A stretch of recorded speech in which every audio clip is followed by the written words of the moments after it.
जी, सबसे पहले हम अगर नॉर्मल ईसीजी देखें, ठीक है, तो हमारे पास उसमें कुछ वेव्स आती हैं,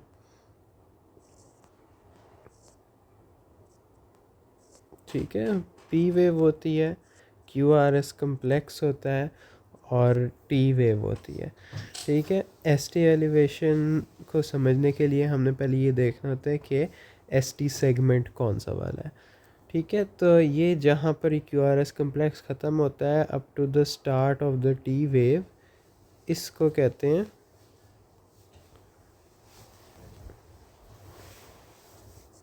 एस टी सेगमेंट, ठीक है।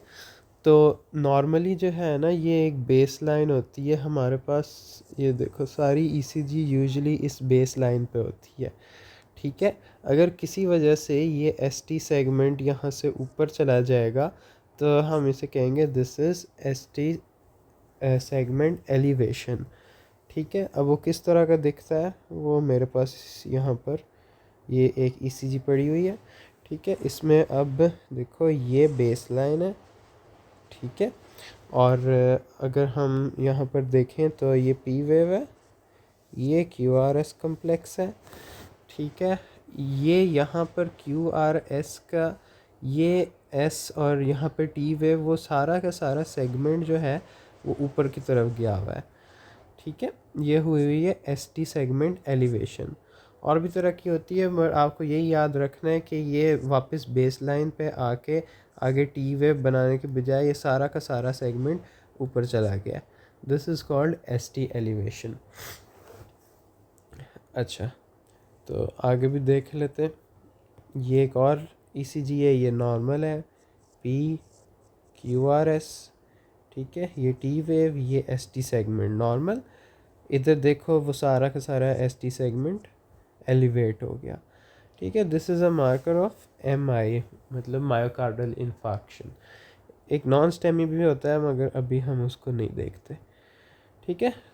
अब हमने, इससे पहले कि हम स्टेमी किस वॉल का कैसे है, उसकी लोकेशन क्या है, उससे पहले ना हम एक नॉर्मल ईसीजी देखते, और मैं इसमें बताता हूँ कि हम क्या कहते हैं कि वॉल्स ऑफ द हार्ट कैसे हम इसमें आइडेंटिफाई करते हैं, ठीक है। अच्छा, अब हमारे पास ये है ईसीजी, इसको कहते हैं 12 लीड ईसीजी, ठीक है। अब इसमें कौन कौन सी लीड्स होती हैं, 1 2 3, ठीक है। A V R, A V L, A V F, और फिर V1 V2 से लेके V6 तक, ठीक है। और इनकी अरेंजमेंट हमेशा ऐसे ही होगी, 1 2 3, A V R, A V L, A V F, और फिर V1 से V6 तक, ठीक है। तो अब हमने इनमें देखना है कि वॉल्स कैसे हम डिफ्रेंशिएट करते हैं, ठीक है। सबसे आसान तरीका है, सबसे पहले आप इन्फीरियर वॉल को अलग कर लो। तो ये 2 3 और ए वी एफ, ठीक है, ये आगे पास आ जाती है कि ये इन्फीरियर वॉल है। अब मैं बाद में बताऊंगा कि हमने क्यों डिफरेंशिएट करना है, कि वॉल्स हमें क्यों पता होनी चाहिए, ठीक है। ये हमारे पास सारी लीड्स हैं इन्फीरियर वॉल को, मतलब इनमें कोई मसला होगा तो बेसिकली इन्फीरियर वॉल में मसला है। अच्छा, फिर इस तरफ आ जाओ, V1 से लेके V4 तक, ठीक है। V1 V2 V3, ये V4 तक, ये यूजुअली हम लेते हैं कि ये इंटीरियर वॉल है हार्ट की, ओके। अच्छा, अब बाकी जितनी भी रह गई ना, उसको हम कहेंगे कि वो लेटरल है।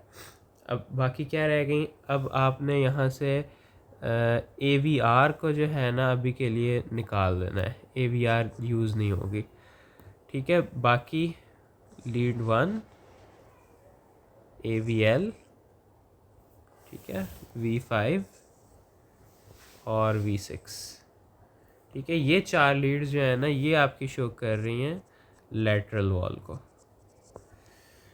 ठीक है। इसी तरह दरमियान में कहते हैं कि V2 या V3 सेप्टा को भी शो करते हैं, वो जो इंटरवेंट्रिकुलर सेप्टम होता है ना उसको ये शो करते हैं, मगर ये ज़्यादातर इंटीरियर में ही आ जाता है। ठीक है, हमारे याद रखने वाली ये है कि 2, 3 और AVF इंफीरियर वॉल को शो कर रहा है। ठीक है, V1 से V4 इंटीरियर वॉल है, और बाकी जितनी बची 1 AVL V5 V6 वो लेटरल वॉल है। ठीक है, अब इन वॉल्स में अब कहीं ST एलिवेशन होगी। ठीक है, अब हमने फ़ौरन से देखना होता है किस लीड्स में ST एलिवेशन हुई हुई है। अगर लीड 2 में, 3 में और AVF में हमारे पास ST एलिवेशन मिल जाए तो इसका ये मतलब होता है कि इन्फीरियर वॉल MI हुआ है बंदे को। ठीक है, इसी तरह अगर हमें V1 से V4 में मिल गई तो इंटीरियर वॉल MI है। ठीक है, फिर कुछ होते हैं इनके कॉम्बिनेशंस हुए होते हैं। ठीक है, अगर फॉर एग्जांपल V1 से लेके V6 तक सब में ही ST एलिवेशन है तो हम उसे कहेंगे एंट्रोसेप्टल। ठीक, मतलब सॉरी एंट्रोलैटरल MI, मतलब एंट्रोलैटरल वॉल का MI। इसी तरह अगर V1 से V6 भी है, 1 और AVL भी है तो फिर ये भी एंट्रोलैटरल बन जाएगा। ठीक है, मगर अगर सिर्फ V2 V3 V4 वगैरह में है तो हम कह देंगे ये एंट्रोसेप्टल बन गया। अच्छा, अब हम आगे एक एग्जांपल से देखते हैं कि हमें एक्चुअली कैसे मिलते हैं। ठीक है, ये हमारे पास ECG आ गई। अब हमने फ़ौरन ECG देखी और हमने देखा इसमें एबनॉर्मेलिटी क्या है। ठीक है, हमारी सबसे पहले नज़र गई लीड 1, चलो कुछ भी नहीं है। लीड 2, ओ माय गॉड, ये क्या हुआ है लीड 2 में। ठीक है, लीड 2 में ये बड़ी सारी ST एलिवेशन आई हुई है। ठीक है, यहाँ से ये QRS, इससे बजाय ये बेस लाइन थी और बेस लाइन से ये सारा ST सेगमेंट ऊपर गया हुआ है। ओके, लीड 2 में हमने देख लिया, लीड 2 में ST एलिवेशन है। फिर हम नीचे गए लीड 3 में, लीड 3 में भी हमें ST एलिवेशन मिल गई। फिर हमने कहा लीड 2, 3, फिर साथ ही हमने AVF भी देखी। AVF में ST सेगमेंट एलिवेशन है, तो फिर हम इसको कौन सी वॉल का MI कहेंगे? This will be inferior wall MI। ठीक है, अब हर MI के साथ ना हमेशा कुछ रेसिप्रोकल चेंजेस होती हैं। अब रेसिप्रोकल चेंजेस क्या होती हैं? रेसिप्रोकल चेंजेस ये होती हैं कि अगर एक जगह ST एलिवेशन हो रही है ना कुछ लीड्स में, तो कुछ उसकी उल्टी लीड्स में या कुछ और लीड्स में ST डिप्रेशन होगी।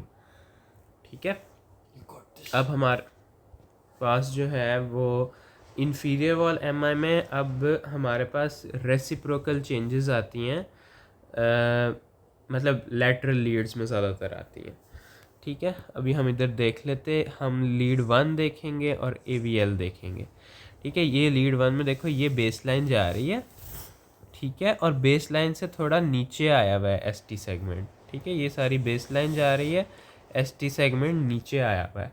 This is reciprocal change. और AVL में भी अगर आप देखो तो ये बेस लाइन जा रही है। ठीक है, और इसमें तो बहुत ज़्यादा डिप्रेशन आया हुआ है, ST डिप्रेशन। ये ST डिप्रेशन रेसिप्रोकल चेंज है। अगर AVR में मिलेगी ना, AVR को आपने नहीं देखना, ये मैंने पीछे ऊपर भी बता दिया था ना, इसमें हम एलिवेशन देखते हैं ना ख़ास कोई डिप्रेशन देखते हैं। अच्छा, ये V1 में हल्की सी मिल रही है, V2 में भी हमें मिल रही है। ठीक है, बाकी ठीक है, बाकी सही है। ठीक है, तो हमेशा स्टेमी में ST एलिवेशन MI में हमें हमेशा कुछ ना कुछ रेसिप्रोकल चेंजेस भी मिलती हैं। ठीक है, मेन हमने ये याद रखना है कि एलिवेशन किस किस लीड में हो रही है, बट दूसरी कुछ लीड्स में हमें ST डिप्रेशन भी मिलेगी। अच्छा, अब अगली ECG पे चलते हैं। अच्छा, अब इस ECG में हमने देखा लीड 1 में ही हमें थोड़ी सी ये नज़र आ रही है, ये बेस लाइन थी हमारी। ठीक है, ये ST एलिवेशन हुई हुई है, ST एलिवेशन हुई हुई है, यहाँ भी ST, ये बेस लाइन चल रही है, इसकी भी ST एलिवेशन हुई है। लीड 1 में होगी, हमें शक हुआ लैटरल वॉल है, फिर हम लैटरल वॉल के लिए AVL देखेंगे, ठीक है। ये AVL में भी एलिवेशन है, हल्की है मगर है। फिर बाकी यहाँ पे आए, हमने देखा V5 में है, ठीक है, V6 में नहीं है।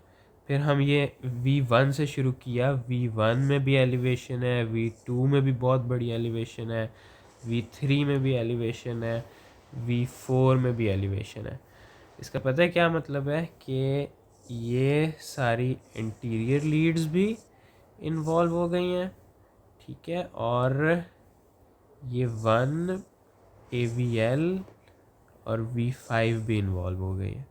तो ये इंटीरियर और ये लैटरल, तो ये एंट्रोलैटरल जो है ना वो है हमारे पास, एंट्रोलैटरल स्टेमी है।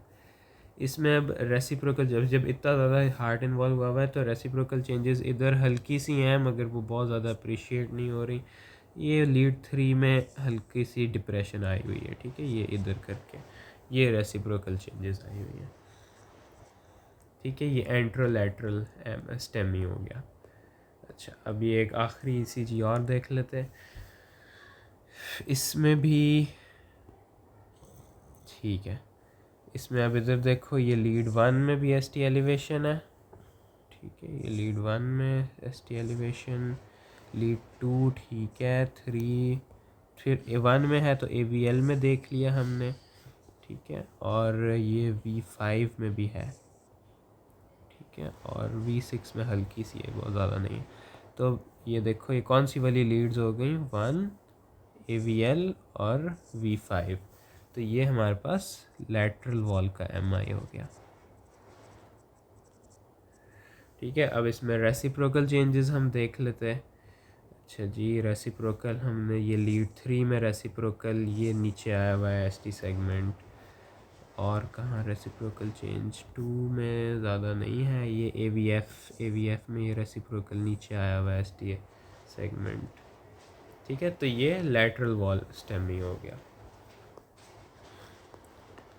तो ये अब आपके पास सारी वो चीज़ें आ गई कि एंट्रोसेप्टल में हमारे पास V1 से V4 एलिवेशन आएगी, ठीक है।